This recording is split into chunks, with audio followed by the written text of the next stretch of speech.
from that place of intimacy, you will birth something from that. For example, when a wife and a husband, or a husband and a wife are intimate, they produce, Lord willingly, a child, a baby, right?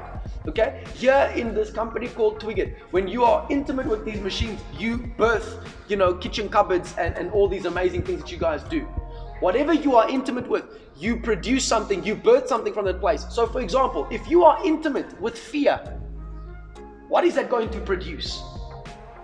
And then when you're intimate with the Lord, what do you think is going to come from that place? If you are intimate with the wrong things, what do you think is going to come from that?